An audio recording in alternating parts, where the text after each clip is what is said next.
तो आधा फ्रेंड्स, कम हम बात कर रहे थे तो प्रोटीन्स के बारे में, याद है? Protein was just like iceberg और गुलाब जामुन। याद आ रहा है? बोलोगे यस मुझे याद आ रहा है। किसमें? फॉस्फोलिपिड में। याद आ रहा है? फॉस्फोलिपिड में। मैंने बताया था यस। बाहर की तरफ होगा तो एक्सट्रिंसिक, पेरिफेरल यानी बाउंड्री पे, पेरिफेरल यानी बाउंड्री पे, यानी एक्सट्रिंसिक प्रोटीन, इंटीग्रल प्रोटीन जो उसमें धसा हुआ रहता है। याद आ रहा है? बोलोगे यस बिल्कुल याद आ रहा है।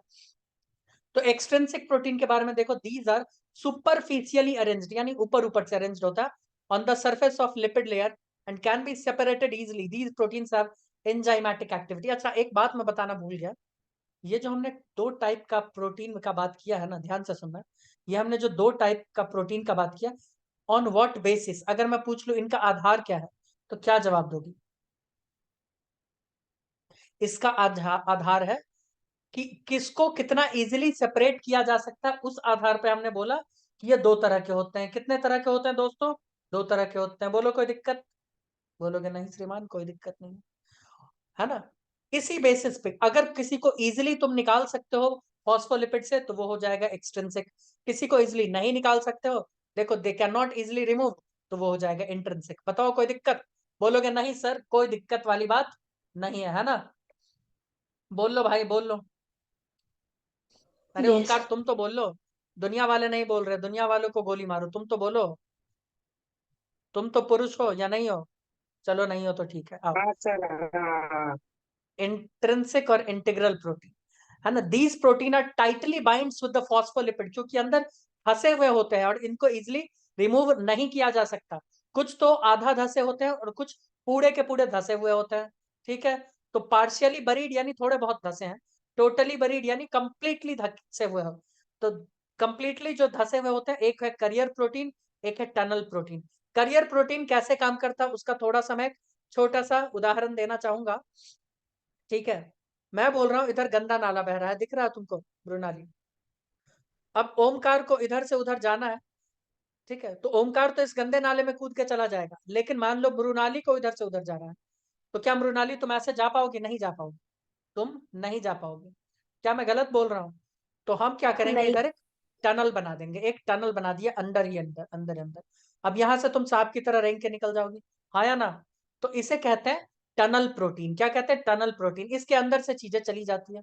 या हम एक और काम कर सकते हैं, यहाँ क्रेन बिठाते हैं और वो क्रेन क्या करेगा, देखो ऐसे मृणाली को इधर इसका खोपड़ी पकड़ेगा और गोल घूम के इधर ले जाके कुछ देर बाद ऐसे करके गोल घूम के इधर फेंक देगा। नहीं समझ में आया? देखो,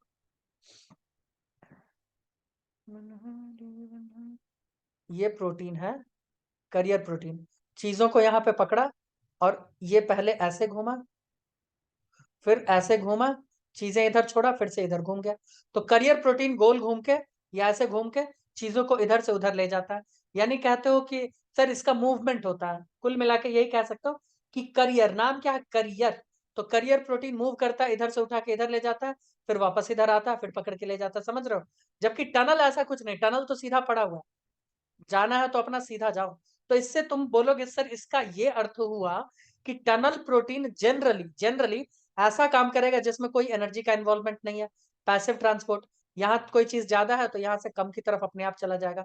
और करियर प्रोटीन भी ऐसा काम कर सकता है, ऐसा काम कर सकता है, लेकिन कब? वो हम बताते हैं कब। मान लो मृणाली को स्कूल जाना है, मृणाली को स्कूल जाना है, तो वो अपना स्कूटी से गई स्कूल, वो अपने स्कूटी से क्या की, स्कूल गई। लेकिन आते वक्त में उसी के मोहल्ले का कोई छोटा बच्चा है जिसका छुट्टी उसी वक्त होता है, तो वो अपने स्कूटी से उसको बैठा के ले आई। तो ये जो बैठा के ला रही है, ये इस बच्चे के लिए क्या हो गया, पैसिव। लेकिन बच्चा स्कूल जा रहा होगा मॉर्निंग में, कैसे एक्टिवली जा रहा होगा ना। मृणाली कैसे गई होगी, एक्टिवली गई होगी, है ना? तो बच्चा जो गया था एक्टिवली गया था, आया कैसे, पैसिवली। तो मैं बोल रहा हूँ ये जो मशीन घूमता है ना ऐसे करके, तो ये जाता है एक्टिवली और यहाँ से सामान को लेके आता है पैसिवली, क्योंकि यहाँ से यहाँ आने में कोई एनर्जी नहीं लगता अपने आप। मान लो मृणाली पहाड़ों पे गई एनर्जी खर्च करके स्कूटी का, और वहां से सीधा ब्रेक छोड़ के अपना आ गई। सॉरी, ब्रेक छोड़ के आएगी तो कहीं और चली जाएगी। मेरा मतलब है कि सीधा बिना इंजन के आ गई। ठीक है? बोलो। इसके बारे में वैसे विस्तृत चर्चा किया जाएगा ट्रांसपोर्टेशन में, अभी नहीं, ट्रांसपोर्टेशन में। बोलो यहाँ कोई दिक्कत है क्या? बोलोगे नहीं कोई दिक्कत नहीं है। अब जरा एक बात बताओ, इस दोनों में कोई दिक्कत तो नहीं है? ईमानदारी से बताओ, थोड़ा थोड़ा तो समझ में आया है ना? मुझे पता है मैंने यस गंदे सर। तरीके से समझाया, बट समझ तो आया ना? समझा। Friends, any problem? No sir. No problem. Aryan, क्या मैं आगे बढ़ जाऊं? बढ़ जाता हूँ। कभी ये सोचे हो भाई, कभी ये सोचे हो ओमकार, कि आखिर एक कुत्ता कुत्ते के साथ रिप्रोडक्शन करके बच्चा कैसे बनाता है? एक बिल्ली बिल्ली के साथ रिप्रोड्यूस करके बच्चे कैसे बनाते हैं? और हम भी कभी नहीं सोचे कि एक शेर शेर के साथ रिप्रोड्यूस करके कैसे बनाता है। हम तो शेर ही सोचेंगे ना ओमकार। तो तुम सोच रहोगे कि हाँ सर, ये तो हम कभी सोचे ही नहीं, है ना, ये तो हम कभी सोचे ही नहीं। ये मान लो किसी ए नाम का गैमिट है और ये कोई बी नाम का गैमिट है। तो ये गैमेट इसके साथ आके फर्टिलाइज करके कोई जाइगोट बनाता है और वो जाइगोट इन्हीं ए बी की तरह बनता है। तो ये आखिर इसके साथ फर्टिलाइज किया ही क्यों? क्यों किया? क्योंकि इसके प्लाज्मा मेम्ब्रेन के ऊपर कुछ रिसेप्टर प्रेजेंट होते हैं, यहाँ देखो। और इसके भी प्लाज्मा मेम्ब्रेन के ऊपर कुछ रिसेप्टर प्रेजेंट होते हैं। ये रिसेप्टर इसको पहचान जाता है, बोलता अरे यार ये तो अपना ही आदमी है, चलो इसके साथ फर्टिलाइज कर जाते हैं।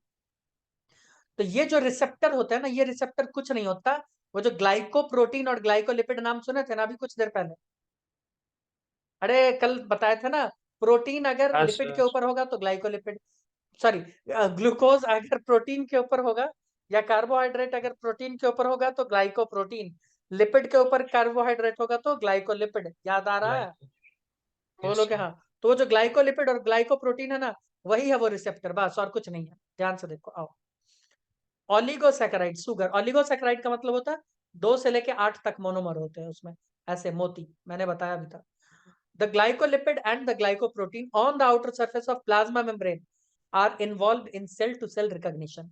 सेल टू सेल रिकॉग्निशन, उस सेल को पहचानता कैसे है? अगर हम बताएं कि किसी कुत्ते का, है ना, डॉग का मान लो मेल गैमेट, हम किसका ले ले, बफलो ले लेते हैं, बफलो के फीमेल गैमेट के पास ले जाएं तो फर्टिलाइजेशन होगा ही नहीं। समझ में आया? फर्टिलाइजेशन ही नहीं होगा। ऐसा क्यों? क्योंकि वो सेल एक दूसरे को पहचान ही नहीं पाएंगे। समझ में आया दोस्त? तो इसलिए यहाँ पे सेल टू सेल रिकॉग्निशन, एक सेल दूसरे सेल को पहचानने का काम किसके मदद से करते हैं? ये जो रिसेप्टर है। तुम बोलोगे नया, ये रिसेप्टर तो नहीं समझ में आ रहा है। तो मूर्ख बालकों, ये रिसेप्टर समझ में आ जाएगा। ये समझ में आया? ये वाला, ये प्रोटीन है यहाँ, सॉरी, ये वाला, ये वाला, ये कार्बोहाइड्रेट ही तो है मृणाली, कार्बोहाइड्रेट ही तो है। हाँ सर। क्या बोल रही हो? मत बोलो कि नहीं है सर। प्रोटीन के ऊपर होगा तो ग्लाइकोप्रोटीन, लिपिड के ऊपर होगा तो ग्लाइकोलिपिड। और ध्यान से देखोगे तो मैक्स टू मैक्स सबके अंदर जो गोला गोला है ना, 8 है, कुछ कुछ को छोड़ के। देखो इसमें भी 8 तक होगा, 2 से लेके 8, 2 से लेके 8 ऑलिगोसैकेराइड है ये। बोलो कोई दिक्कत? हम्म। बोलोगे नहीं?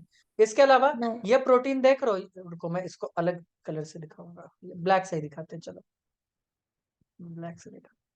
ये प्रोटीन को देख रहे हो मृणाली? ऐसे ऐसे नाच के आया है, नाच के इधर से अंदर से ऐसे करके ऐसे आ गया। दिखा दिखा, इस बंदे को दिखा, देखो देखो भाई Omkar, Omo, can you see this? हाँ सर। कोई तकलीफ तुमको? नहीं। तो यही है वो नहीं। रिसेप्टर्स। कौन से हैं ये रिसेप्टर? ये वाले, ये वाले। कोई दिक्कत नहीं है, नो। आगे बढ़े तो। प्लाज्मा मेम्ब्रेन का स्ट्रक्चर समझ में आया? फंक्शन अभी समझना है। बोले स्ट्रक्चर समझ में आया क्या?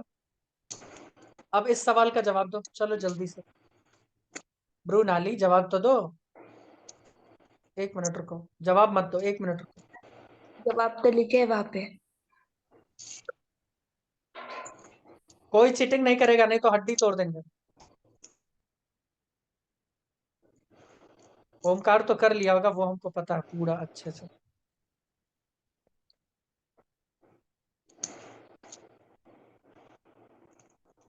हाँ बताओ, पहला वाला। किसको पूछ रहे हो? सभी लोग, ओमकार बताओ भैया, पहला बताओ चंपू। Human RBC membrane has dash protein, कितना प्रोटीन होता है? कितना प्रोटीन 50। होता है? 52% होता है, वेरी गुड। अरे व्हाइट कलर से लिखो, अरे अरे अरे अरे, क्या हो रहा है सर? 52%, थोड़ा ज्यादा लिख दिए थे। दूसरा वाला बताओ। Singer and Nicholson. Singer and Nicholson. 1 and 2 both. Fourth वाला. Fourth. फोर्थ का, अच्छा 2 का क्या बोले? अच्छा बोथ 1 एंड 2, ओके। चलो भैया बोथ 1 एंड 2। योगेश दादा क्वेश्चन 3 बताओ। Which of the following provide fluidity? Fluidity कौन प्रोवाइड करता है? Cholesterol. फॉस्फोलिपिड। फॉस्फोलिपिड भाई। Phospholipid.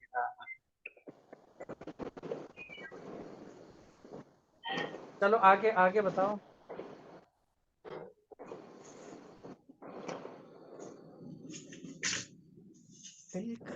आगे बताओ। Proteins of the plasma membrane are of 2 types, है ना? On the basis of ease of extraction. कितना जल्दी इसको निकाल सकते हैं ना, यही होगा। देखो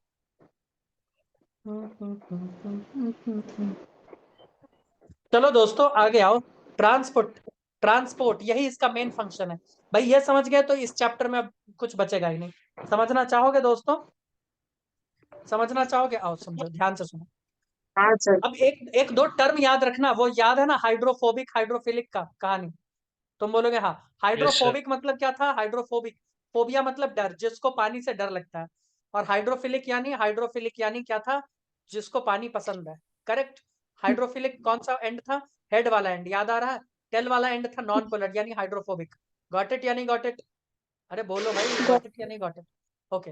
आगे आओ जल्दी से। One of the most important function of the plasma membrane is the transport of molecule across it. The membrane is selectively permeable. Selectively permeable to some molecule present on either side of it. एकदम ध्यान से सुनते जाना। इसका important function है कि ये अपने तरफ से चीजों को आर पार होने देता है, लेकिन कैसे? कुछ कुछ मॉलिक्यूल को ही क्या करता है ये? Only allow few molecules. ठीक है। ये सेलेक्टिवली क्या है दोस्त? परमिएबल है। बोलो कोई दिक्कत? बोलोगे नहीं कोई दिक्कत नहीं है। ठीक है। Yes. ओके। तो आइए आगे देखें कैसे कैसे ये करता है, क्या क्या काम करता है। कुछ ट्रांसपोर्टेशन टर्म मैं पहले बता दूं ताकि उसमें कोई दिक्कत वाली बात। डिफ्यूजन नाम सुने हो? नहीं सुने हो तो सुनो। डिफ्यूजन पैसिव होता है, या चलो छोड़ो मैं उल्टा लिखता हूँ। ट्रांसपोर्ट दो तरह के होते हैं। कितने तरह के होते हैं दोस्त? क्योंकि ये जानना बहुत जरूरी है, नहीं तो समझ ही नहीं पाओगे। दो तरीके का होता है। एक होता है पैसिव, एक होता है एक्टिव। एक्टिव में तुमको अपने पॉकेट से क्या खर्च करना पड़ेगा दोस्तों? एनर्जी। इसमें कोई एनर्जी का खर्चा नहीं होता है। बोलो कोई दिक्कत? नहीं सर। अब मुझे एक बात बताओ कि तुम जब नल खोलते हो, है ना, जब तुम नल खोलते हो तो पानी अपने आप आता है ऊपर से? तुम बोलोगे यस, पानी ऊपर से अपने आप आता है। क्यों आता है? क्योंकि हम जानते हैं पोटेंशियल एनर्जी उसका ज्यादा है। और पोटेंशियल एनर्जी का फिजिक्स में फॉर्मूला पढ़ोगे mgh। तो मास पानी का ज्यादा है ऊपर, ग्रेविटी और हाइट। हाइट बहुत ऊपर होता है ना हमारे माथे से। तो इस वजह से क्या होता है? इस वजह से दोस्तों इसका पोटेंशियल एनर्जी ज्यादा है, तो कम एनर्जी की तरफ अपने आप आ जाता है। नल खोलोगे अपने आप नीचे आता है पानी। उसमें कोई लफड़ा नहीं है। लेकिन टंकी में पानी भेजने के लिए एनर्जी खर्च करना पड़ता है ना, बिजली से मोटर चलाओ, ये करो वो करो। करते हो या नहीं करते हो दोस्तों? बोलोगे हाँ करते तो है। तो पैसिव ट्रांसपोर्ट दो तरह का होता है। एक होता है सिंपल डिफ्यूजन, ध्यान से सुनना। एक होता है सिंपल डिफ्यूजन, मतलब इधर कोई चीज ज्यादा है, कोई चीज ज्यादा है, इधर वो चीज कम है, तो अपने आप यह सीधा आ जाएगा, कोई दिक्कत वाली बात नहीं है। सीधा सीधा अपना टहलते हुए आ जाएगा। वो बताओ कोई दिक्कत? No sir. ठीक है। No. एक होता है पैसिव डिफ्यूजन। एक क्या होता है? Passive diffusion. उसमें क्या होता है? इधर कोई चीज ज्यादा है, ध्यान से सुनना, इधर कोई चीज कम। तो तुम बोलोगे ये तो सर अपने आप आ जाएगा, कोई एनर्जी का जरूरत नहीं होगा, है ना? ठीक है। तो हम बोलेंगे आ तो जाएगा, लेकिन यहाँ ये क्या करेगा? पैसिव है, सॉरी पैसिव कहते हैं, फैसिलिटेटेड। मैं भी क्या बोल रहा हूँ, फैसिलिटेटेड। इसके लिए तुमको कुछ फैसिलिटी प्रोवाइड करना पड़ेगा। या तो टनल प्रोवाइड करवा दो, या कुछ प्रोवाइड करवा दो, कुछ ना कुछ प्रोवाइड करवाना पड़ेगा जिसके अंदर से ये क्रॉस करके आए। Got it? बोलो। तो जब फैसिलिटी प्रोवाइड करवाते हो, ठीक है, तब इसको कहते हैं हम लोग फैसिलिटेटेड डिफ्यूजन। बोलो, बताओ भाई। अब जैसे मृणाली का बोले थे ना, मृणाली जाएगी उधर से, है ना, और किसी के स्कूटी पे ही बैठ के जाएगी, यानी अपना कोई ऊर्जा एनर्जी पैसा खर्च नहीं हो रहा। लेकिन इस बार वो टनल से होके जाएगी, क्योंकि यहाँ बीच में कुछ प्रॉब्लम है। तो वही बोल रहे हैं, जब पार्टिकल को इधर से इधर जाना है और जाने के बीच में कोई अवरोध पैदा है, तो टनल बिछा दो, अपने आप चला जाएगा। क्या कहते हो दोस्तों? बोलोगे हाँ, Yes. बात तो सही है। क्या फ्रेंड्स, सही है ना? Hmm. यस, एकदम सही है। अब ध्यान से सुनते जाना आगे। एक्टिव ट्रांसपोर्ट में ऐसा कोई टाइप नहीं होता, ओनली एक्टिव ही होता है, ओनली एक्टिव ही होता है। ठीक है, चलो। पैसिव समझ में आया? पैसिव में कितने तरह के हैं? एक सिंपल डिफ्यूजन और दूसरा होता है फैसिलिटेटेड, है ना। इसे कहते हैं फैसिलिटेटेड ट्रांसपोर्ट या फैसिलिटेटेड डिफ्यूजन। ठीक है, बोलो कोई दिक्कत? बोलोगे नहीं कोई दिक्कत? कोई दिक्कत नहीं है। No sir. आइए, अगर कोई दिक्कत नहीं है तो ध्यान से सुनिए। हम सबसे पहले बात करते हैं, अच्छा डिफ्यूजन फ्यूजन का बात दिया है, बल्क ट्रांसपोर्ट दिया है, एक्सोसाइटोसिस दिया। और देखो, ये प्लाज्मा मेम्ब्रेन के इधर कोई चीज मैंने बताया बहुत ज्यादा है, बहुत ज्यादा है, और इधर कोई चीज बहुत कम है। ठीक है, कोई चीज इधर बहुत कम है। तो क्या ये अपने आप इधर आ जाएगा? बोलो हाँ या ना। आएगा या नहीं आएगा? अरे आएगा बोलो। बिल्कुल आएगा भाई, आएगा। यहाँ बहुत है ना, यहाँ बहुत ज्यादा है, यहाँ बहुत कम है, अपने आप ये आ जाएगा, कोई दिक्कत वाली बात नहीं। ये अपने आप आ जाएगा, इसमें कोई दिक्कत वाली बात नहीं है। लेकिन लेकिन लेकिन अगर मैं बोलूं कि यहाँ कोई चीज ऐसा है जो इसको रोकने वाला है, तो तुम बोलोगे कोई दिक्कत नहीं सर, हम इधर चैनल प्रोटीन से टनल प्रोटीन से ले आएंगे, छुप के आ जाएगा, इस दोनों इस सबको पता भी नहीं चलेगा। क्या कहते हो दोस्तों? नहीं आ जाएगा। अगर इसको तुम एक फैसिलिटी दे रहे हो कि तुम रामू तुम छुप के आ जाओ सबसे, तो क्या ये फैसिलिटेटेड डिफ्यूजन नहीं हो जाएगा? देखो तो, अगर फैसिलिटी प्रोवाइड करवा रहे हो तो, कि रामू तू इधर से हाँ। आ जा, यही हो जाएगा ना। Yes. कोई प्रॉब्लम? Mm-hmm. नो प्रॉब्लम, है ना, कोई किसी तरह का प्रॉब्लम नहीं है। अब ध्यान से सुन लो, ये फैसिलिटी या तो तुम इधर से प्रोवाइड करवा दो या इधर करियर प्रोटीन, बट ये इसको देखना नहीं चाहता, ये इसको देखना नहीं चाहता, तो इधर से नहीं आएगा। बोलो कोई प्रॉब्लम? कोई नो प्रॉब्लम No. सर। नहीं। अब मुझे बताना, एक्टिव ट्रांसपोर्ट को ये अपने चोंच में दबा के गोल घूम के ही करेगा काम। अब इसी को मैं समझाने के लिए एक फोटो बनाना चाहूंगा दोस्तों।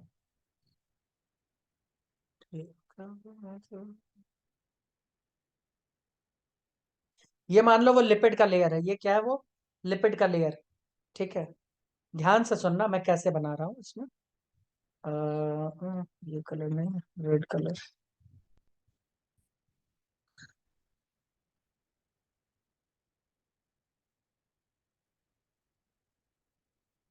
ठीक है, अब क्या किया दोस्तों, इसने इस सामान को पकड़ा यहां से, ध्यान से सुनते जाना।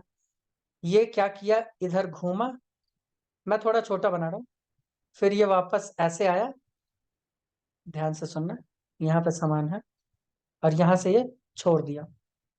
फिर छोड़ के ये क्या करेगा, फिर से ये घूमेगा, और फिर से ये सीधा हो जाएगा। देख लिए? फिर से सीधा होगा, फिर से सामान को पकड़ेगा, फिर से, यानी सामान को यहां से उठाया और इधर ले जाके छोड़ दिया। बोलो कोई दिक्कत? No. थोड़ा थोड़ा समझ में आया? Hmm. तो अब एक चीज मैं तुम्हें बताना चाहता हूं यहाँ पे, इस डायरेक्शन से इस डायरेक्शन होने के लिए इतना जो ये टर्न लिया है, इसके लिए कुछ एनर्जी का खर्चा होता है। तुम बोलोगे ठीक, तुम बोलोगे सर यहां से वापस यहां इस पोजीशन में आने के लिए नो एनर्जी इन्वॉल्व। कौन सा एनर्जी? No energy involve. ध्यान से सुनते जाना। तो तुम बोलोगे इसका मतलब जब वो सामान इधर से इधर लेके आएगा तो हम बोलेंगे एक्टिव ट्रांसपोर्ट। क्या कहते हो भाई? बोलेंगे ना, क्योंकि एनर्जी तो तभी खर्च हो रहा है। हाँ, जैसे कि ऐसे सुनो, तुम्हारे घर पे कोई कंस्ट्रक्शन का काम चल रहा है, ट्रैक्टर या ट्रक लेके आया कुछ बालू गिट्टी सीमेंट, तो वो जब लेके आ रहा है बालू गिट्टी सीमेंट, तो ठीक है वो लेके आया, लेकिन उसके बाद तो वो खाली जा रहा है ना, मजबूरी है उसको जाना पड़ेगा, मजबूरी है उसको जाना पड़ेगा। तो जब वो खाली यहाँ से जा रहा है, तो कुछ चीजें क्या करता है, यहाँ पे बोलता है कि मैं लटक जाता हूँ, तुम यहाँ से जा रहे हो इस पोजीशन में, तो मैं भी लटक जाता हूँ, तो वो लटक के चला जाता है वापस। भाई ये ऐसे घूमा है ना, तो ये वापस सीधा भी तो घूमेगा, तो जब सीधा घूमेगा तो कुछ चीजें इस पे बैठ जाती है तो वो चली जाती है। तो उसे कहते हैं पैसिव ट्रांसपोर्ट। उसे क्या कहते हैं? पैसिव। इस पैसिव को भी कौन सा कहते हैं? Facilitated diffusion. कौन सा? फैसिलिटेटेड। वो इसलिए क्योंकि फैसिलिटी तो प्रोवाइड अभी भी कर रहे हैं ना, पैदल जाना था इसको ट्रैक्टर मिल गया। क्या कहते हो दोस्तों? Yes. बताओ,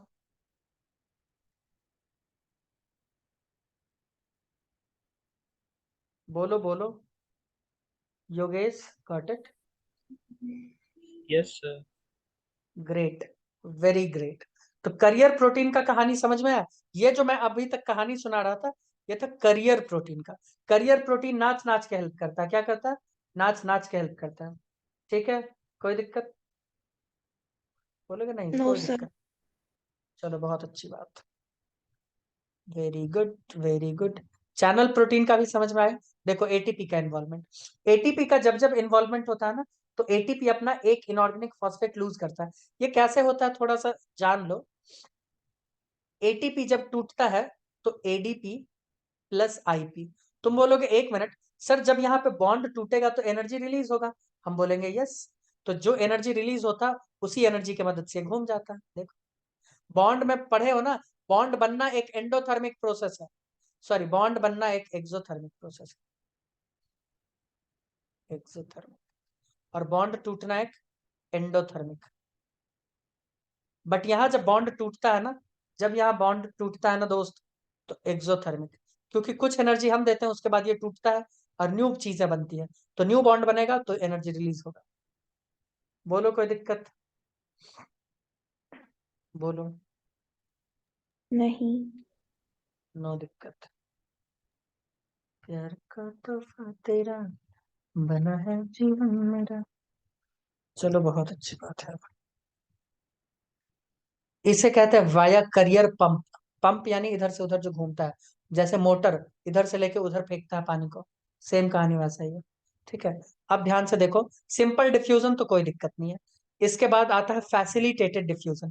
फैसिलिटेटेड डिफ्यूजन के लिए कोई मेम्ब्रेन होना चाहिए, तो करियर प्रोटीन के थ्रू हो जाएगा, या चैनल के थ्रू हो जाएगा, या टनल के थ्रू। ये सब पैसिव ट्रांसपोर्ट है। पैसिव यानी इस पूरे प्रोसेस में कोई एनर्जी का इन्वॉल्वमेंट नहीं है। एक्टिव ट्रांसपोर्ट में सिर्फ करियर प्रोटीन के थ्रू ही हो सकता है। देख लो, अभी मैंने बताया ना, इसे कहते हैं करियर पंप। क्या कहते हैं दोस्तों? इसे कहते हैं कैरियर पंप। बोलो कोई दिक्कत? बोलोगे नहीं कोई दिक्कत नहीं, है ना? बोलो बोलो। नहीं सर। नो Yes, दिक्कत। sir. क्या नहीं है। यस, क्या दिक्कत है? कोई दिक्कत नहीं है। ओके, आइए क्या सब लिखा है जरा पढ़ ले। Many molecules can move briefly across the membrane without any requirement of energy, and this is called the passive transport, है ना? बोलोगे यस? अभी अभी मैंने बताया जब एनर्जी का रिक्वायरमेंट ही नहीं होगा, तो इस तरह के ट्रांसपोर्टेशन को क्या कहेंगे? पैसिव। अब इंपॉर्टेंट कंसेप्ट सब सुनो। Neutral solutes may move across the membrane by the process of simple diffusion along the concentration gradient, that is from higher concentration to the lower. Water may also move across the membrane from higher to lower concentration. Movement of water by diffusion is called osmosis. अब एकदम important बात बोला है। मैं बोल रहा हूँ जो सॉल्यूट, जो चीजें यहाँ पे न्यूट्रल है, जिसमें कोई पोलैरिटी कुछ भी नहीं है, वो इधर से उधर चला जाएगा आराम से। बोलोगे हाँ। पानी कैसे जाएगा भाई? पानी को तो ये वाला पार्ट देखना ही नहीं चाहता है। अभी बताए थे ना, अंदर में क्या होता है? हाइड्रोफोबिक। ये हाइड्रोफोबिक। देखो ना, पानी यहां तक तो आ जाएगा, चल ठीक है, अंदर से कैसे जाएगा? है ना? तो पानी जाता तो है, पानी जाता तो है, लेकिन पानी ज्यादा इधर से नहीं जाता है। सिंपल डिफ्यूजन करता है पानी, लेकिन इधर से ज्यादा नहीं करता है, इधर सबसे कर लेता है। ठीक है। और इसके डिफ्यूजन के लिए हम अलग ही टर्म यूज करते हैं, ऑस्मोसिस। ऑस्मोसिस सिर्फ और सिर्फ पानी के लिए यूज होता है। किसके लिए? पानी के लिए। तो पानी को इधर से जाने में दिक्कत है, इधर से जाने में दिक्कत है, समझ में आया? जो सॉल्यूट सिंपल है वो तो चला जाएगा ना, जिसको अंदर से कोई लेना देना नहीं, न दुश्मनी न दोस्ती, कुछ भी नहीं है, वो तो आराम से चला जाए। अब देखो, एज द पोलर मॉलिक्यूल्स, ध्यान से सुनना, can not pass through the non polar lipid bilayer, they require a carrier protein of the membrane to facilitate it. मैंने क्या बताया था कि ये अंदर में क्या होते हैं, ये नॉन पोलर होते हैं ना। अंदर क्या होते हैं? Non polar, hydrophobic. अरे कोई तो बोलो यार, नॉन पोलर होते हैं। हाँ तो क्या सर। पोलर वाला इधर से पास कर सकता है? कभी नहीं। पोलर वाला इधर से कभी पास नहीं कर सकता, तो पोलर वाला बीच से पास करेगा। लो, उसी के लिए तो इतना फैसिलिटी प्रोवाइड करवाए हैं। समझ में आया? उसी के लिए इतना। अब तुम बोलोगे सिर्फ जितने भी पोलर है इधर से आ जाएगा, जितने भी पोलर है इधर से आ जाएगा, नहीं। ये प्रोटीन चेक करता है अपने उसके साइज को, उस मॉलिक्यूल के साइज को, कि वो साइज इस पाइपलाइन में फिट हो रहा है, नहीं हो रहा। इसीलिए तो हमारा प्लाज्मा मेम्ब्रेन सेलेक्टिव नेचर का है, यानी कुछ चीजों को ही अंदर आने देता है और कुछ चीजों को नहीं आने देता। Got it? ये कुछ ही चीजों को अंदर आने देता है और कुछ चीजों को अंदर नहीं आने देता है। गॉट इट या नहीं गॉट इट? Got यही it, नेचर sir. इसको यस सेलेक्टिव, सर। यही नेचर इसको सेलेक्टिव नेचर बनाता है। Ions are transported across the plasma membrane along the concentration gradient through tunnel protein. Ions मतलब क्या हो गए? आयंस मतलब पोलर, क्योंकि इनके ऊपर चार्ज होता है। आयंस मतलब पोलर, तो पोलर तो डायरेक्ट तो आ नहीं सकता, तो वो टनल प्रोटीन के थ्रू आता है। बोलो कोई दिक्कत? डायरेक्ट आने ही नहीं देगा ना, लिपिड तो रोक देगा उसको, क्योंकि लिपिड खुद क्या होता है? नॉन पोलर, और आयंस होते हैं पोलर। तो वो तो बोलेगा भाई हम जाने नहीं देंगे, तो हम बोलेंगे ठीक है टनल प्रोटीन से आ जाओ। टनल प्रोटीन भी सारे आयंस को नहीं आने देगा, वो साइज देखेगा, कंपैटिबिलिटी खुद के साथ देखेगा कि भाई है कि नहीं। इसीलिए plasma membrane selectively permeable nature का होता है। अब देखो, अ फ्यू आयन और molecule are transported across the membrane against the concentration. भाई यहाँ पे एनर्जी का खर्चा होगा, that is from lower to higher concentration. Such a transport is an energy dependent process in which ATP is utilized is called active transport. याद रखना, sodium और potassium का जो ट्रांसपोर्टेशन होता है वो एक्टिवली होता है। कैसे होता है? एक्टिवली। ध्यान से देखो, ध्यान से देखो। हमारा जो पोटेशियम है, सेल, मान लो ये सेल के अंदर का हिस्सा है, इनसाइड, और ये आउटसाइड, ठीक है। तो मैं बोल रहा हूँ बाहर पोटेशियम बहुत ज्यादा है, सॉरी बाहर पोटेशियम बहुत कम है, अंदर बहुत ज्यादा है। अंदर क्या है? बहुत ज्यादा। तो भी हमको अंदर ही लेना पड़ेगा। क्यों? पोटेशियम अगर ज्यादा बाहर रहा तो हार्ट अटैक आ जाएगा, हार्ट काम करना बंद कर देगा। बताते हैं क्यों। तो पोटेशियम अंदर ज्यादा है, बहुत ज्यादा है, और बाहर कम। और कम से अगर ज्यादा की तरफ लाएंगे तो एक्टिवली लेना पड़ेगा ना, क्योंकि इधर तो पहले से बहुत ज्यादा है, और लाना चाह रहे हो तो एक्टिवली लेना पड़ेगा। कैसे लेना पड़ेगा? एक्टिवली। तो कौन लाएगा? ये वाला, ये प्रोटीन। क्या नाम है? Career protein. इसे कहते हैं एक्टिव ट्रांसपोर्टेशन। बोलो कोई दिक्कत? बोलोगे नहीं? आओ नेक्स्ट क्लास में बताते हैं ऐसा क्यों।